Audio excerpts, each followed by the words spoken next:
All right. Now let's listen to what Adam Harvey has to say. He's an artist living in Berlin, and he studied in New York City. Actually, hands up in the audience. Who of you backed his Kickstarter campaign on RF signal blocking phone cases? Anyone? Okay. So Howie's going to talk about, Adam is going to talk about retail surveillance, retail counter surveillance, 15 most unwanted and wanted things for surveillance and counter surveillance. All right.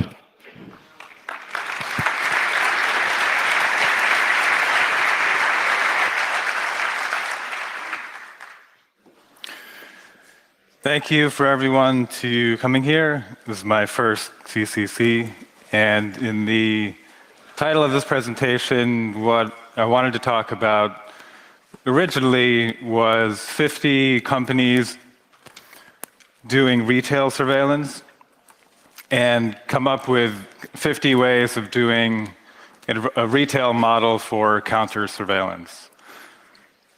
But what I found as I began working on that presentation is that it's relentless. It's literally thousands of companies and a nonstop battle to keep up with all the different retail surveillance tactics and modify your life to adjust your privacy settings accordingly. So I've changed the presentation a little bit to focus on one aspect of that. So I've narrowed it down to photography or computer vision, and even within computer vision, narrowed it down to facial analysis. And for me, this started when I used to work as a photographer. When I moved to New York City, about 12 years ago, I worked as a photographer, but I came across some quotes from Susan Sontag, and as I read her book on photography, it really influenced my perspective about the power, the ability for a camera to capture, to possess, to turn people into objects that you can possess and control the narrative for. And I think that's very clear when you look at aggressive paparazzi behavior, such as these photographers kind of attacking Britney Spears. But I think it's a little bit less clear how that narrative unfolds over time online for photos that are posted to the internet, to social media, and so on. And to talk about computer vision, I want to introduce a little bit the history of computer vision that is not entirely new. In about 1963 is the first recorded instance that I've come across from a recently declassified CIA memo that was a proposal for a simplified face recognition machine. Ultimately, in 1963, the technology was not quite where it needed to be to perform robust, accurate face recognition system. But over the next few decades, and especially in the year 1969, 3 Japanese researchers made a lot of progress and were able to detect the first human face with computer vision. So I like to think of these first human face detections, which look a little bit like a head of broccoli or a light bulb, kind of as the first cave paintings, the first time that a computer was able to understand in a very primitive way what it was to appear as a human. Throughout the 70s and 80s, computer vision made only moderate gains. And in the 1990s, this program called Ferret, which was funded by, of course, military, Department of Defense, it was a feasibility study to determine if facial recognition could play a significant role in law enforcement and in identifying enemy combatants at a distance. So this set into motion what Paul Virilio calls the logistics of military perception. And in 2001, a breakthrough algorithm came out called the Viola-Jones algorithm. So the Viola-Jones algorithm was unique because it was very efficient and offered enough accuracy that you could deal with the tolerance of the kind of cost-benefit analysis of a very lightweight computer vision system that could be put onto embedded hardware at a very low cost with a decent frame rate. So what that set into motion is the ubiquity of computer vision face detection appearing on all sorts of different devices in 2001. So that really changed the model for where you could put computer vision. You didn't need a giant computer to do it. You only needed a very lightweight, small, embedded system. And of course, that brought a lot of problems for privacy. Now you have computers that can recognize faces, you can extract those faces, you can begin to do facial analysis, and it doesn't cost you a lot of money. You can do it on very cheap, low-cost hardware. So as OpenCV and this face detection algorithm began to propagate throughout culture, what was appearing in the 2008, around that time, is a real push towards computational photography, using cameras almost without a human in the loop to recognize people and extract knowledge about them. So the same way that Susan Sontag talked about people using a camera to extract knowledge and possess people as an object, now it's very clear, around 2005 to 2010, that this is going to be the future narrative, that computers will be extracting the narratives and labeling us and tagging us. So in 2010, I worked on a project that's all about modulating your appearance to reduce your confidence score to computer vision algorithm. The project is called CV Dazzle, and it uses the vulnerabilities in the face detection profiles, exploits those with hair and makeup.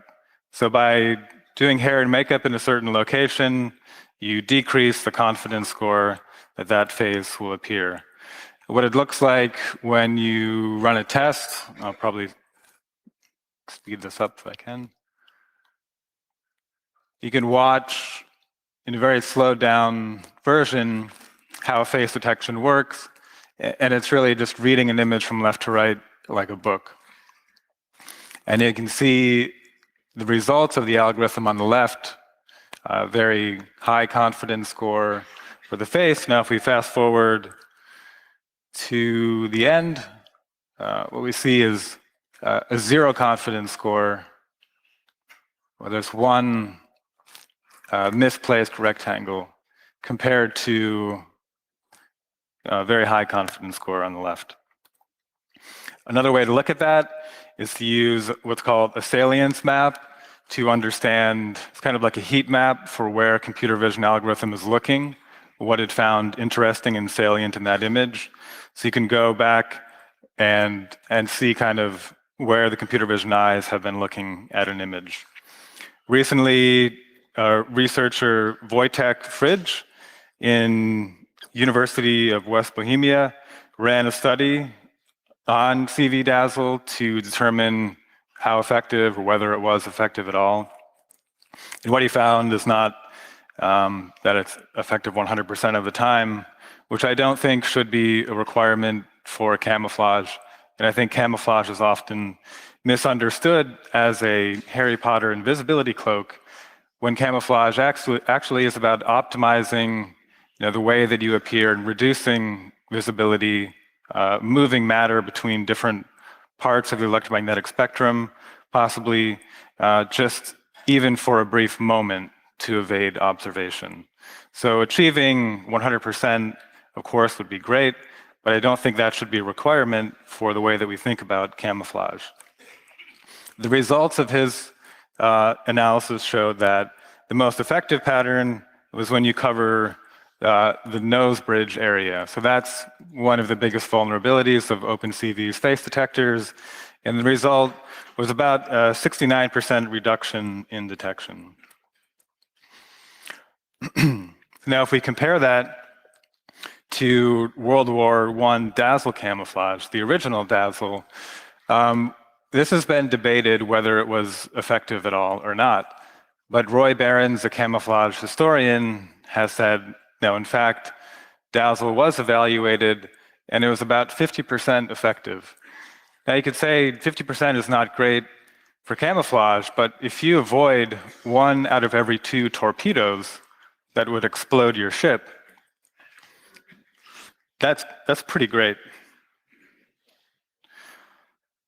Since I worked on the project, it's kind of taken on a life of its own, appearing on the TV show Elementary. People have kind of taken the hints from what I posted online, reinterpreted it in their own way, which sometimes turns out great, sometimes turns out very interesting. But I'm happy to see overall that people are experimenting with this idea of just appearing in a new way. And I think it can also be very playful. After that project, which was in 2010, in 2013, became very aware and concerned about a different type of imaging, which is thermal surveillance. It doesn't relate as much to retail yet, but thermal is becoming very cheap. 10 years ago, 640 by 480 would cost you $20,000. 320 by 240 today costs $200. So the price has changed the way that we use this technology, and thermal is becoming more and more of a consumer level technology. So what you see here is a way to block. This is more of the Harry Potter invisibility cloak kind of technology. It's a silver-plated metal fabric fashioned in Islamic dress as an anti-drone hijab and an anti-drone burqa.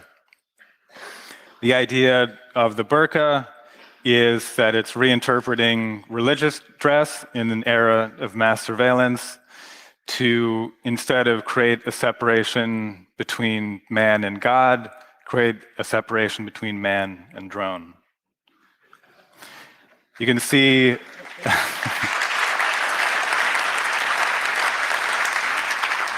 now this is a test for you, like that game you play, Photo Hunt. There are 4 people, and you can see them very clearly, their heat signature, but there's a 5th person wearing the anti-drone burqa. It may be hard to see because of the projection. I'll give you the benefit of the doubt here. I'm going to play the animation. It'll become very clear when there's motion in it. But without motion, you can see that the visibility is near 0 for wearing the anti-drone burqa. Yeah, so it's very clear. Now you can see the legs, and that's intentional. Now what you'll see is somebody walk out of a store. This is in the winter. There's actually quite a high temperature differential. And this person is just glowing.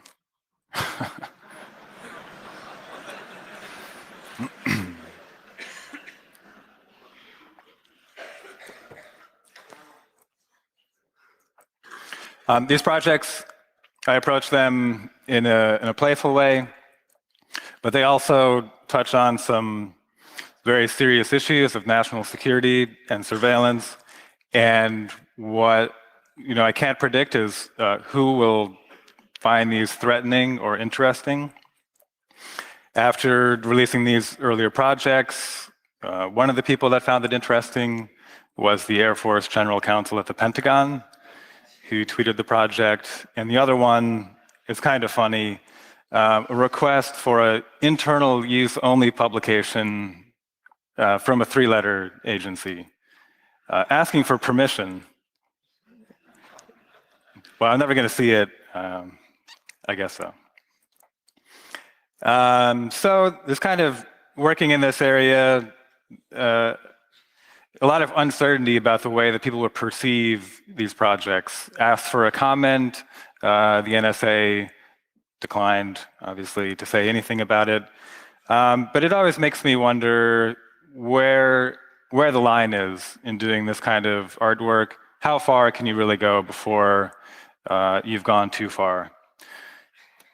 And I think you should just go further. So I've taken the idea of these garments and created a kind of shop called the Privacy Gift Shop, where I try to further these ideas. And kind of like using the store to normalize through commerce. I think Holly Herndon said it best in a talk she gave, using pop culture as a carrier signal to transmit these ideas. And I think commerce and the gift shop can have a friendly, normalizing effect on otherwise kind of terrifying discourse around national security. So originally I did want to talk about these topics. I've noticed some great talks here that I want to point you to kind of allow me to expand on the facial recognition and computer vision. Wolfie Crystal's talk about corporate surveillance, and another interesting talk about the ultrasound tracking ecosystem. So these are kind of all part of the corporate retail surveillance infrastructure. I'll just add two things to that. With Wi-Fi, you can now detect emotions with wireless signals. And I think this is worth spending too much time on. It's very easy to block this. With about a $10 ESP8266 Wi-Fi, you can turn this into a kind of jammer to create a lot of noise in the Wi-Fi spectrum and disrupt the motion detection signals. Another company to highlight is Indoor Atlas, which uses the geomagnetic signature measuring the Gauss on your phone's digital magnetometer to get a 2-meter resolution position within an indoor retail environment. But that's also very easy to block with a sheet magnet. Put a sheet magnet, or put a magnetic shielding material on your phone case, or even a small piece of metal will change that Gauss signature enough to throw off. So these are both very easy technologies to circumvent. What I want to talk about then is computer vision and kind of modulating your appearance to minimize the damage to privacy. As I was preparing this, I came across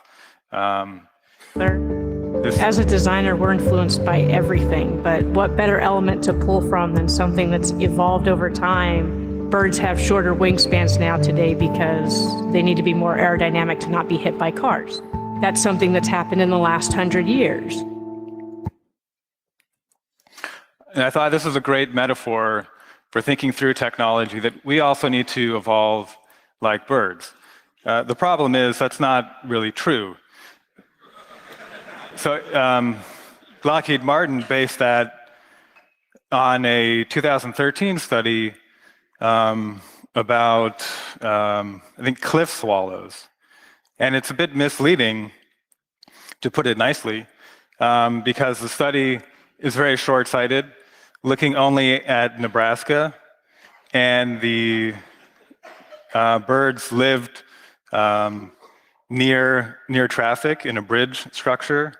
So to make this, extrapolation from the data, I think that's actually the metaphor, is that we're over-interpreting statistics to create a lot of hype and oversell technologies that mislead us about their true cost to society. So that's the metaphor of the hawk.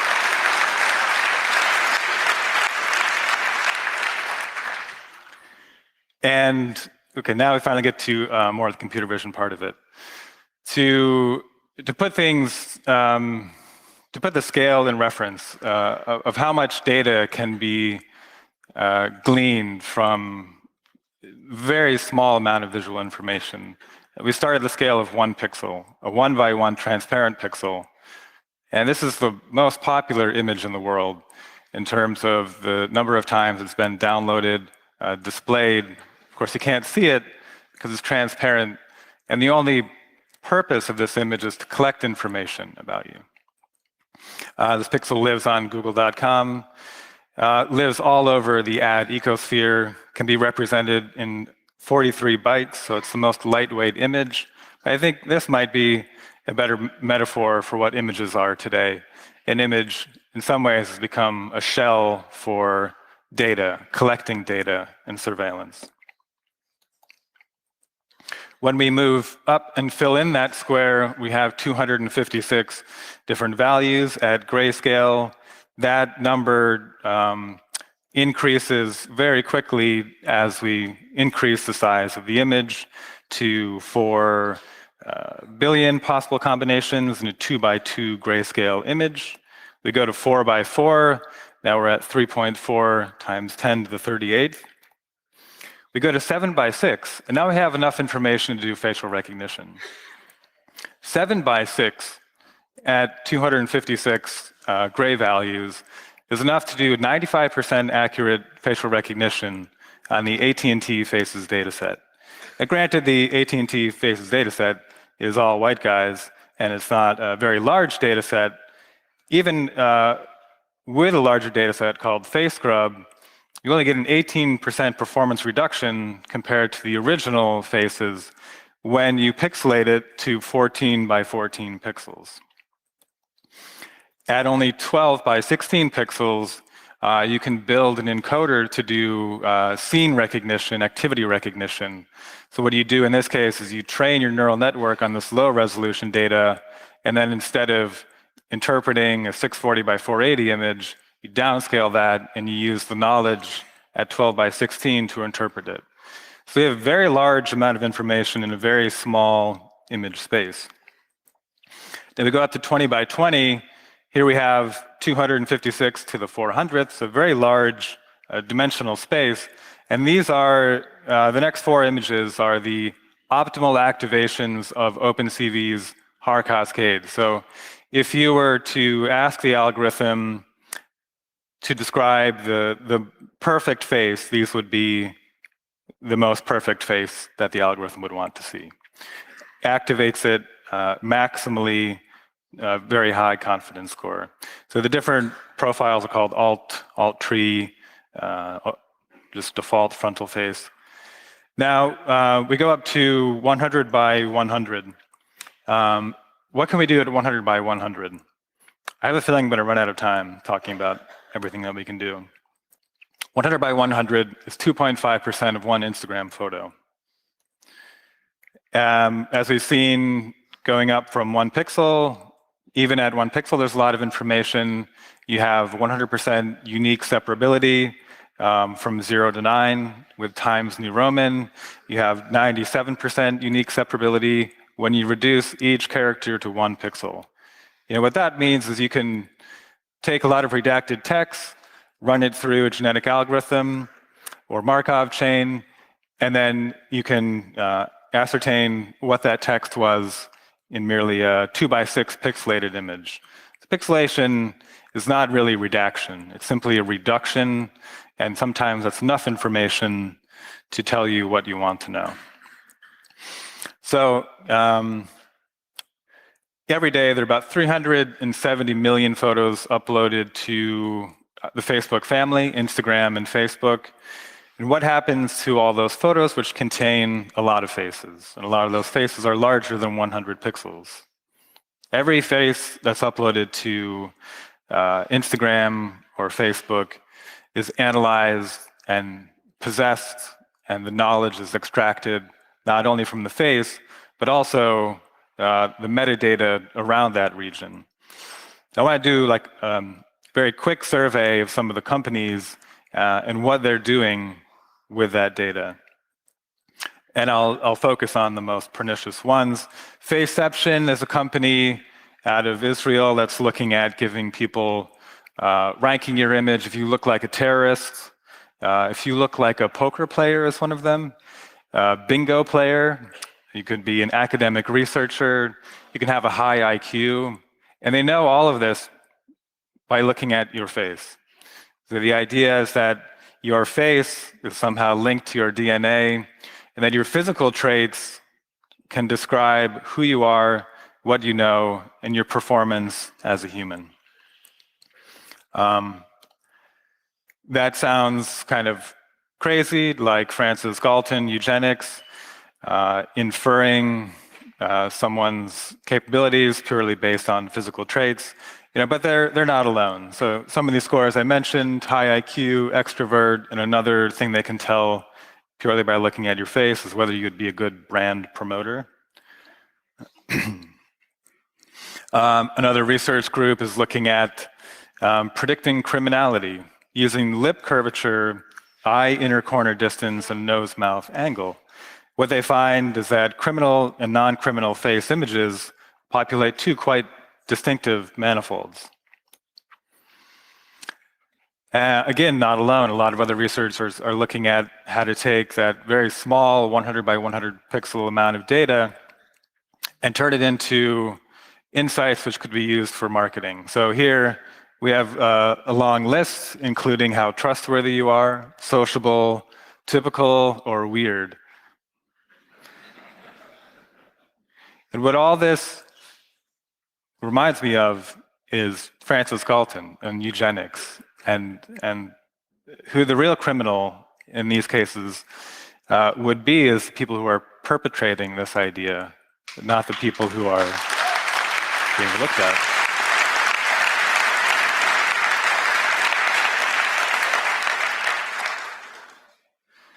There are some interesting things to learn from this, and I think by learning the ways that you're being looked at, then you can modify, begin to game the system, of course.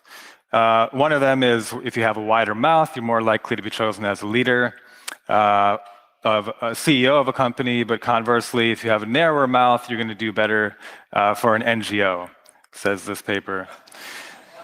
You can, just looking at the relationship between these 100 by 100 pixel regions of face, determine who's the most important person in an image, spatial information. You can ascertain somebody's pulse if you have a video by amplifying the green channel. Again, still within 100 by 100 pixels. I don't think I have time to tell this great story. Jetpack is a company that analyzed every public pixel of Instagram. They then sold that technology to Google. Instagram is, of course, Facebook. Brilliant if you sell Facebook to Google. Well, what they did is just take information, again, from the facial region, and they built a guidebook. So what's a cool place to go? Oh, the place with a lot of hipster mustaches. Where's a place to pick up girls? Where photos of people with lipstick are geotagged. That's the idea for their product. And that's what happens to photos that are uploaded to Instagram. But beyond that, you can also begin to predict economic behavior purely from one photo. You can predict the decision-making capability about 20% better than a human can with computer vision algorithms. I'm going to have to move briefly, but kind of an example of what it would look like to impose a lot of algorithms on top of an image. A selfie, I like to say, contains more information than a mugshot because you not only have the face, but you have all of the metadata and relational information around that. One of the companies, a few of them, Kairos, Emotioned, Clarify, Affectiva, are operating in this space using some of the attributes I mentioned in those earlier papers, as well as this list of about 78 attributes that you can extract from a face and 47 kind of knowledge points that you can then infer based on those attributes. So what to do with all this information contained in a very small 2.5% of one Instagram photo? Well, as I've looked at in an earlier project, you can change the way that you appear, but I think there's also an opportunity to change, in camouflage, you can think about the figure and the ground relationship. I think there's also an opportunity to begin to modify the ground, things that appear behind you, next to you, and that can possibly interfere also with the computer vision confidence score. And that new project is called Hyperface, and what this is doing is taking those maximal activations either from a more traditional classifier like the OpenCV Viola Jones, and here's a heat map of the most important areas of the face for 2 profiles, taking that information and then just giving an algorithm overloading it with what it wants. So kind of oversaturating an area with faces to increase, to kind of divert the gaze of the computer vision algorithm. An early prototype for this looked like something like this, which is a little bit spooky maybe, but what you see here is all the maximal activations kind of overlaid, and when you put this through a computer vision face detector, you get about 1,200 possible face detections from it. Not faces, but confidence mappings. You can refine that a little bit to create more of the kind of CAD-PAD pixelated camouflage look. And then you can do something similar for a neural network to activate the face neuron of a neural network.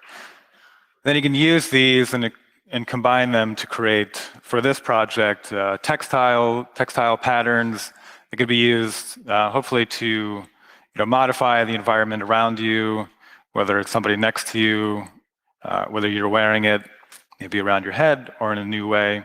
That project is in collaboration with Hyphen Labs in New York City for their new work, Neurospeculative Afrofeminism, NSAF.